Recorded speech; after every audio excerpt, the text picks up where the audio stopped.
नमस्कार दोस्तों, स्वागत है आपका ऑलराउंडर भाई यूट्यूब चैनल पर। मेरा नाम है सुनील कुमार और आज हम बनाने जा रहे हैं अडोब एनिमेट के अंदर फ़ोटो स्लाइड शो। तो टाइम ना वेस्ट करते हुए चलिए दोस्तों शुरू करते हैं और ओपन करते हैं अडोब एनिमेट 2020। दोस्तों, फ़ोटो स्लाइड शो बनाने के लिए सबसे पहले आपको फाइल मेन्यू में एक न्यू डॉक्यूमेंट बनाना होगा, जिसके लिए हम शॉर्टकट की यूज़ करेंगे Ctrl+N। इसमें आपको एक न्यू विंडो दिखाई देगी जिसमें अभी फ़िलहाल मैं कस्टम साइज़ यूज़ करने वाला हूँ। जो फ़ोटोज़ मैं सैम्पल के लिए इस्तेमाल करने वाला हूँ उसका साइज़ 4:7 के रेशो में होगा। तो इसके लिए मुझे क्या साइज़ अपने इस डॉक्यूमेंट में रखना चाहिए वो मैं दिखाता हूँ। फर्स्ट मैं विड्थ रखूँगा 1920 और हाइट में रखूँगा 1280। ये जो साइज़ है ये 4:7 के रेशो को क्रिएट करता है। बट अगर आपने फ़ोटोग्राफ 16:9 के रेशो में कैप्चर करी हुई है, जो कि ज़्यादातर मोबाइल फ़ोन की स्क्रीन में अवेलेबल होता है, तो इसके लिए आप 1920x1080 का साइज़ रख सकते हो। बट फ़िलहाल हमें 1280 का साइज़ रखना है 5:7 के रेशो में। इसके बाद आता है यहाँ पे फ्रेम रेट, जो कि मैं 30 फ्रेम पर सेकंड ही रखने वाला हूँ। एक्शन स्क्रिप्ट आप कोई सी भी रखो, इसके लिए इम्पॉर्टेंट नहीं है क्योंकि हम इसके अंदर स्क्रिप्टिंग का इस्तेमाल नहीं करने वाले। देन क्रिएट कर देते हैं।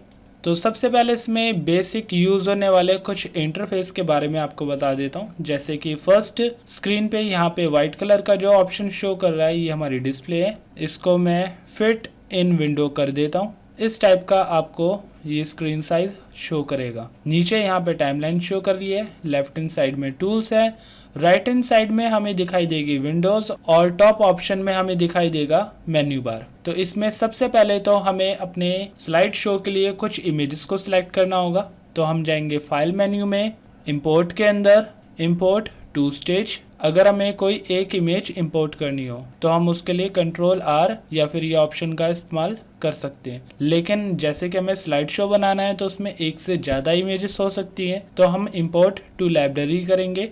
इसके बाद जाएंगे अपने फोल्डर के अंदर जिसमें हमने अपनी इमेजेस को रखा हुआ है। तो यहाँ पे मैंने डेस्कटॉप पे अपना एक सिलेक्टेड फोल्डर रखा हुआ है। इसमें ये 6 इमेजेस हैं जो कि सेम रेशो के अंदर शो कर रही है 5:7 के। तो इन सारी इमेजेस को मैं सिलेक्ट कर लेता हूँ, देन ओपन करता हूँ। ओपन करने के बाद ये जो आपकी इमेजेस हैं ये जाएगी लाइब्रेरी में। तो लाइब्रेरी आपको कहाँ पे दिखाई देगी? आप विंडोज़ में जाके यहाँ पे लाइब्रेरी पे क्लिक कर सकते हो या फिर इसकी शॉर्टकट की है Ctrl+L। राइट हैंड साइड में अभी अगर आप देखोगे तो यहाँ पे आपको एक शॉर्ट आइकन दिखाई देगा बुक्स टाइप का। इसको क्लिक करने पर आप लाइब्रेरी में एंटर हो जाओगे। तो यहाँ पर अभी जो मेरी 6 इमेजेस हैं वो शो कर रही है।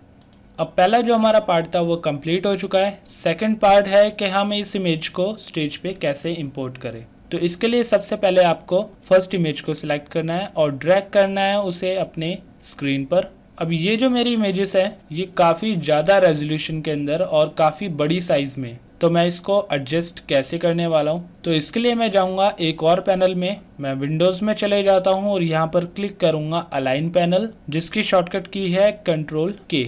या राइट हैंड साइड में यहाँ पर मैंने उस पैनल को ऑलरेडी सेट करा हुआ है, जिसको क्लिक करने पर यहाँ पर मुझे सारी सेटिंग्स अलाइन से रिलेटेड मिल जाएगी। तो यहाँ पे मैं क्लिक करूँगा मैच विड्थ एंड हाइट, जिससे कि मेरी इमेज का जो साइज़ है वो मेरे स्टेज के अकॉर्डिंग सेट हो जाएगा। लेकिन जैसे कि अभी मैं क्लिक कर रहा हूँ तो ये साइज़ रिप्लेस नहीं हो रहा है क्योंकि नीचे अलाइन टू स्टेज का जो ऑप्शन है वो ऑफ हुआ है। तो इसको हम ऑन करेंगे, देन दोबारा से क्लिक करेंगे मैच विड्थ एंड हाइट पर। तो ऑटोमेटिकली हमारी इमेज का साइज़ अब छोटा हो चुका है। लेकिन इसको हम मैनुअली सेट नहीं करेंगे। यहाँ पर स्पेस का ऑप्शन आ रहा है, space evenly, vertically, then horizontally. तो परफेक्टली हमारी जो इमेज है वो इस पेज पर सेट हो चुकी है। तो हर इमेज के साथ आपने ये ऑप्शन दोहराना है। लेकिन यहाँ पर अभी आप टाइमलाइन के अंदर देखोगे तो नीचे लेयर 1 का ऑप्शन आपको दिखाई देगा। तो लेयर 1 पर हमने फर्स्ट इमेज सेट कर ली है। देन ऐसे ही हम लेयर 2 बनाएंगे। तो यहाँ पे एक प्लस बटन आपको दिखाई देगा न्यू लेयर का। न्यू लेयर हमने क्रिएट कर ली और अब दोबारा से हम लाइब्रेरी में जाएंगे और यहाँ पे सेकंड इमेज को ड्रॉप कर देंगे। ड्रॉप करने के बाद दोबारा से ये लाइब्रेरी पैनल मैंने ऑफ कर दिया और चले गया अलाइन पैनल के अंदर। यहाँ पे दोबारा से मैच हाइट एंड विड्थ और उसके बाद स्पेस को क्लिक कर दिया। तो मेरी सेकंड इमेज सेकंड लेयर पर सेट हो चुकी है। तो इसी तरीके से मैं थर्ड लेयर और ऐसे ही बाकी के आगे के लेयर्स में मैं अपनी सारी इमेजेस को सेट कर दूंगा।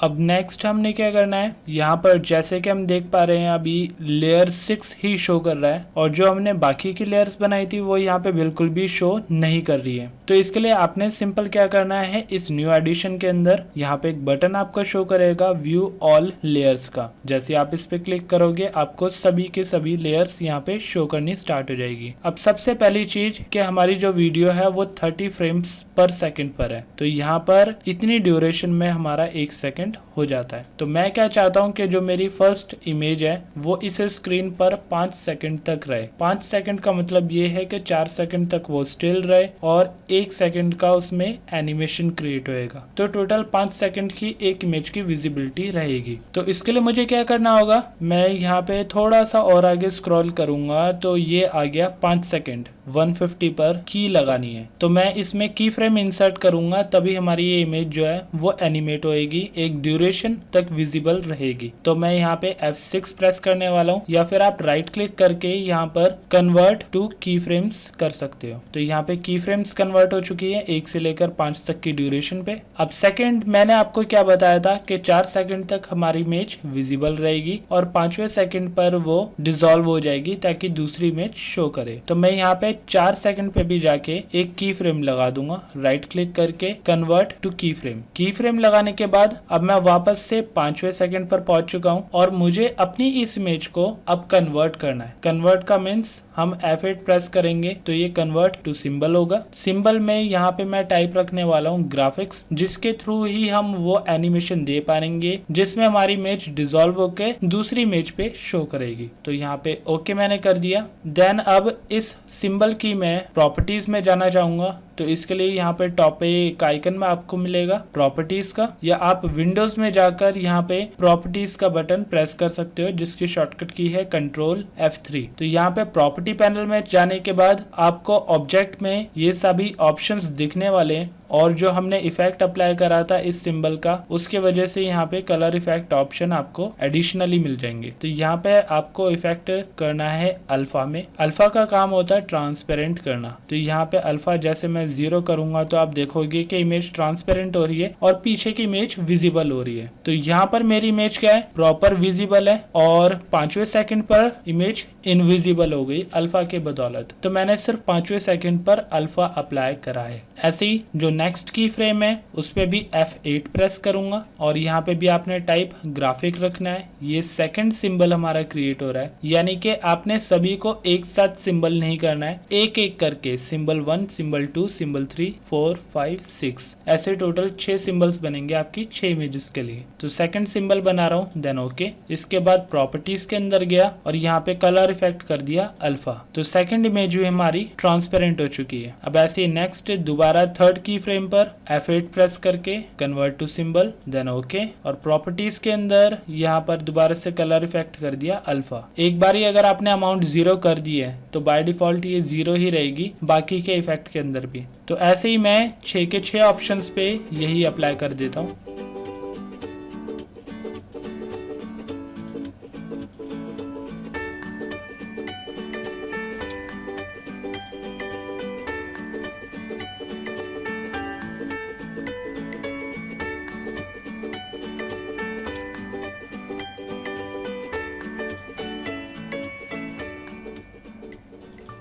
अब लास्ट में हमारी इमेज में क्या हुआ कि इमेज पूरी की पूरी वाइट हो चुकी है, यानी कि पीछे का बैकग्राउंड शो कर रहा है। वो इसलिए क्योंकि लेयर 1 के बाद कोई भी आगे इमेज विजिबल नहीं है। तो लास्ट में ये बैकग्राउंड ना आते हुए हमारी जो फर्स्ट इमेज है जो नंबर 6 पे शो कर रही है वो रिपीट होनी चाहिए। वो कैसे होएगी वो मैं आपको एंड में बताऊंगा। अभी फिलहाल इसी को और आगे कंटिन्यू करने वाला हूँ। तो हमने 4 सेकंड पर इस इमेज को विजिबल रखा था और 5 सेकंड पर अब सभी की सभी इमेज ट्रांसपेरेंट हो चुकी है। तो 4 से लेकर 5 के बीच का जो एनिमेशन है वो कैसे क्रिएट होएगा, इसके लिए मैं ड्रैग करके नीचे की इस पूरी सीरीज को 4 से 5 के बीच की इस पूरी सीरीज को सिलेक्ट कर लूंगा और राइट क्लिक करके इसे कर दूंगा क्रिएट क्लासिक ट्विन। जब आप ट्विन अप्लाई करोगे तो इस टाइप का एक डायलॉग बॉक्स आपको शो करेगा जिसमें आपने डू नॉट शो अगेन करना है। अगर आप इसको नहीं भी करोगे तो ये डायलॉग बॉक्स आपको बार बार शो करेगा जब भी आप ये एनिमेशन अप्लाई करेंगे। तो मुझे बार बार बार इस इंफॉर्मेशन की जरूरत नहीं है, इसलिए मैं इसे डू नॉट शो अगेन कर देता हूँ, देन कर देता हूँ ओके। तो एक एक करके इन पांचों पे अब वो एनिमेशन बन चुका है और यहाँ पर हम देख पा रहे हैं कि पांचों की पांचों इमेज एक साथ डिसॉल्व हो रही है। अब मुझे क्या करना होगा कि एक के बाद एक ये सारी की सारी image step by step visible हो। इसके लिए मैं अपनी इस टाइमलाइन को जूम आउट कर लेता हूँ। तो यहाँ पे थोड़ा सा मैं इसे ड्रैग करूंगा पीछे की साइड। स्टार्टिंग हमारी लेयर 6 से हो रही है, लेयर 5 पर हमने क्लिक करना है और ये जो फर्स्ट की फ्रेम आपको शो करेगा इसको प्रेस करके आपने ड्रैग करना है और लेकर जाना है यहाँ पर लेयर 6 के 4 सेकंड के फ्रेम के इक्वल। तो हमारे जो एनिमेशन है कुछ इस टाइप का शो करेगा। अब ऐसे ही नेक्स्ट लेयर 4 पे चले जाते हैं और यहाँ पर फर्स्ट की फ्रेम मैंने सेलेक्ट करा और इसे ड्रैग करके मैं लेयर 5 के इस की फ्रेम के इक्वल मैच कर दूंगा। देन ऐसे ही दोबारा से बैक चले गया, लेयर 3 पे चला गया और फर्स्ट की फ्रेम इसको भी मैंने ड्रैग करा और ड्रैग करके लेयर 5 के इस की फ्रेम के इक्वल मैंने इसे सेट कर दिया। तो ऐसे जितनी भी इमेजेस आप अपने स्लाइड शो में सेट करोगे उनको आपने 1 बाय 1 ऐसे ही स्टेयर में सेट करना है। तो ये इमेज भी हमारी सेट हो चुकी है। अब लास्ट इमेज हमारी बची है लेयर 1 की, तो इसको भी मैं ड्रैग करके ले जाता हूँ आगे और सेट। अब प्रीव्यू करता हूँ कंट्रोल एंटर से।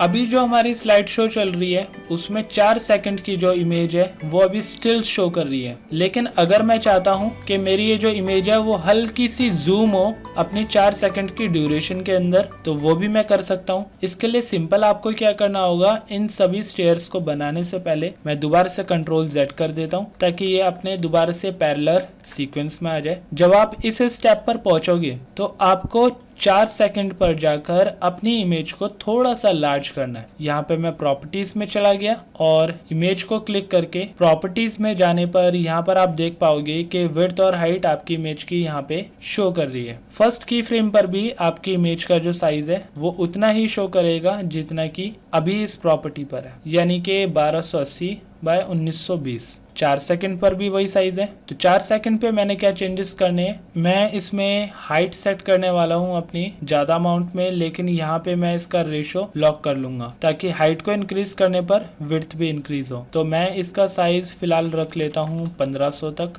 तो जो इसकी हाइट थी वो विड्थ के अकॉर्डिंग, या जो इसकी विड्थ थी वो हाइट के अकॉर्डिंग ऑटोमेटिकली इंक्रीज हो गई। ऐसे ही मुझे नीचे वाली इमेज का जो साइज है वो भी इंक्रीज करना है, बट टॉप की इमेज होने की वजह से मैं बॉटम वाली इमेज को सिलेक्ट नहीं कर पाऊंगा। सिर्फ मैंने की फ्रेम पे क्लिक करा है, लेकिन जब तक मैं इमेज पे क्लिक नहीं करता तब तक उस इमेज की यहाँ पे प्रॉपर्टीज नहीं शो करती। तो इसके लिए मुझे क्या करना होगा, मैं यहाँ पर टॉप की लेयर 6 को कर देता हूँ हाइट करने के बाद अब मुझे नीचे की लेयर विजिबल हो रही है। तो जैसे मैं क्लिक करूंगा यहाँ पे आपको साइज मिल जाएगा। तो यहाँ पे भी जो इसका साइज है चौथे की फ्रेम पर मैं 1500 कर देता हूँ। ऐसे ही लेयर 5 को मैंने हाइड कर दिया और फिर इमेज को सिलेक्ट करा और 1500 कर दिया। ऐसे ही फिर इस लेयर को भी मैंने हाइड कर दिया और इमेज को सिलेक्ट करा, देन दोबारा से 1500। मैं जो अपनी टाइमलाइन है उसको बिल्कुल नहीं छेड़ रहा हूँ, तो जो मेरी टाइमिंग है वो उसी पर ही चेंज होगी। दोबारा से इसको हाइड कर दिया, देन इमेज को सिलेक्ट करा और यहाँ पे भी 1500 कर दिया और ऐसे ही हाइड करने के बाद जो हमारी लास्ट इमेज थी इसको भी मैं 1500 तक कर दूंगा। तो फर्स्ट की फ्रेम पर हमारी जो इमेज की पोजीशन थी वो अलग थी, सेकंड लास्ट की फ्रेम तक हमारी पोजीशन पहले वाली है, लेकिन जैसे हम लास्ट की फ्रेम पर पहुंचे ये इमेज जूम हो गई। तो मैं चाहता हूं स्टार्टिंग से लेकर यानी कि 0 सेकंड से लेकर 4 सेकंड तक हमारा जो एनिमेशन है वो इतना जूम हो जितना मैंने यहाँ पर फ्रेम्स का अमाउंट दिया है। तो साइजेस तो मैं सेट कर चुका हूँ, बस इसमें एनिमेशन डालना बाकी है। तो इसके लिए मैं इसको ड्रैग करके सिलेक्ट करूंगा कुछ इस तरीके से, देन राइट क्लिक और क्रिएट क्लासिक ट्विन। तो हमारे जो एनिमेशन है वो यहाँ पे सेट हो चुका है 0 सेकंड से लेकर 4 सेकंड तक, और इसके बाद 5वें सेकंड पे ये डिसॉल्व हो रहा है अपने एक्चुअल साइज में। अब हम दोबारा से स्टेयर वाला सीक्वेंस सेट कर सकते हैं, यानी कि इस फर्स्ट की फ्रेम को टॉप वाली लेयर की इस की फ्रेम के साथ सिमिलर रख देंगे। ऐसे ही लेयर 4 को भी ड्रैग करके आगे यहाँ पे सेट कर दिया। ऐसे ही नेक्स्ट लेयर 3 भी, और सभी लेयर्स को इसी तरीके से सेट करेंगे। तो हमारा जो स्टेयर वाला सीक्वेंस है अब वो हो चुका है। कंट्रोल एंटर प्रेस करते हैं और देखते हैं प्रीव्यू।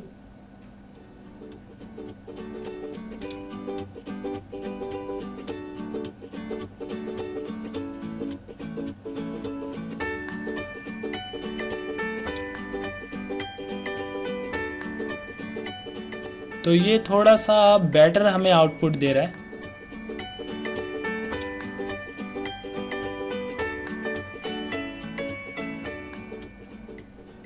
लेकिन लास्ट जो हमें वाइट प्रीव्यू शो कर रहा है वो नहीं होना चाहिए। तो इसके लिए सिंपल हमें क्या करना होगा, हम एक न्यू लेयर क्रिएट करेंगे। लेयर 6 हमने क्रिएट करी हुई है। इसके बाद न्यू लेयर पे क्लिक कर देते हैं। तो इसकी ड्यूरेशन आप देखोगे कि इसकी ड्यूरेशन वहां तक जा रही है जहां तक मैंने अपना एनिमेशन क्रिएट करा है। तो न्यू लेयर बनाने के बाद सिंपल आपने क्या करना है, जो आपकी फर्स्ट इमेज है यानी कि ये वाली इमेज, इसको हम कॉपी करेंगे और अपनी लेयर 7 के फर्स्ट फ्रेम पर पेस्ट कर देंगे। तो यहाँ पर आप आगे तक देखोगे तो ये इमेज अब बिल्कुल भी मूव नहीं हो रही है, बिल्कुल हमारी स्क्रीन के ऊपर सेट हो चुकी है। और इस लेयर 7 को मैं ड्रैग करके ले जाऊंगा लेयर 1 के नीचे। अब क्या है कि जब आपका लास्ट ये स्लाइड शो चलेगा और फेड आउट होएगा तो आपको दोबारा से अपनी फर्स्ट इमेज शो करेगी जो कि लेयर 6 पर है। देन अब प्रीव्यू देख लेते हैं।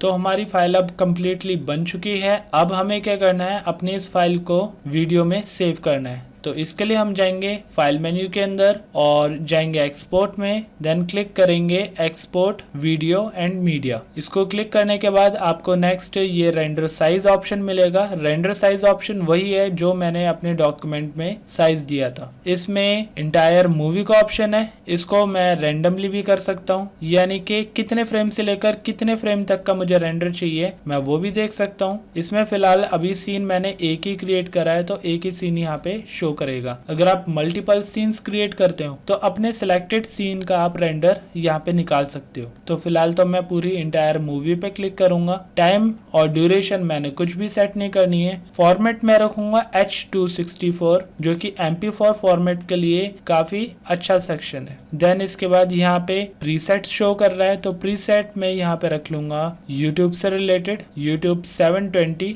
HD या फिर 1080 फुल HD। देन इसके बाद आउटपुट आपने कहाँ पे सेव करना है, तो मैं इसके लिए फोल्डर सेलेक्ट कर लेता हूँ डेस्कटॉप का और यहाँ पे लिख देता हूँ picture slide show. Then save type यहाँ पे शो नहीं करेगा क्योंकि सेव टाइप हम पीछे ही सेट कर चुके हैं। तो यहाँ पे start Adobe media encoder render Q immediately, इसका मतलब ये है कि इस फाइल को एक्सपोर्ट करने के लिए आपके पास मीडिया इनकोडर सॉफ्टवेयर होना चाहिए जो कि प्रीमियर, आफ्टर इफेक्ट और अडोब एनिमेट के रेंडर को क्रिएट करने के लिए या रेंडर देने के लिए इस्तेमाल करा जाता है। तो मेरे पास ये सॉफ्टवेयर ऑलरेडी इंस्टॉल्ड है तो मैं यहाँ पे एक्सपोर्ट पे क्लिक कर देता हूँ और ये एक्सपोर्ट ऑप्शन ऑटोमेटिकली मेरी फाइल को अडोब मीडिया इनकोडर के अंदर ओपन कर देगा। बट इसके लिए आपको थोड़ा सा इंतजार भी करना पड़ सकता है क्योंकि हो सकता है कि फर्स्ट टाइम ओपन होने पर आपका सॉफ्टवेयर थोड़ा ज्यादा टाइम लगाए, लेकिन जब आप रेगुलर बेसिस पे रेंडरिंग करोगे तो ये ऑप्शन फिर ज्यादा ओपन होने में टाइम नहीं लगाएगा। तो ये हम मीडिया इनकोडर के अंदर एंटर हो चुके हैं और यहाँ पर मेरी वीडियो ऑटोमेटिकली रेंडर के लिए प्रोसीड हो चुकी है।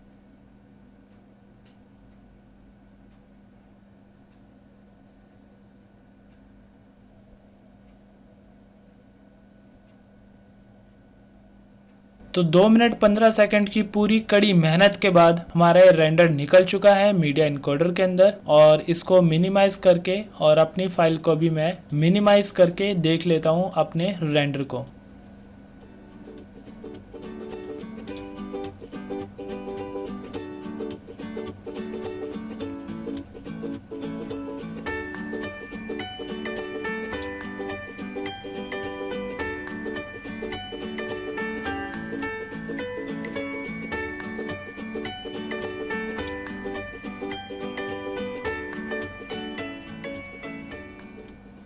सो आई होप दोस्तों आपको मेरी वीडियो पसंद आई होगी। अगर पसंद आई तो इस वीडियो को लाइक करें, शेयर करें, कमेंट करें और अगर आपने अभी तक मेरा चैनल सब्सक्राइब नहीं करा है तो सब्सक्राइब करें और प्रेस करें साथ में बने बेल आइकन को, ताकि टाइम टू टाइम होने वाले अपडेट आपके पास पहुंचे सबसे पहले। तो मिलते हैं दोस्तों अगली वीडियो में।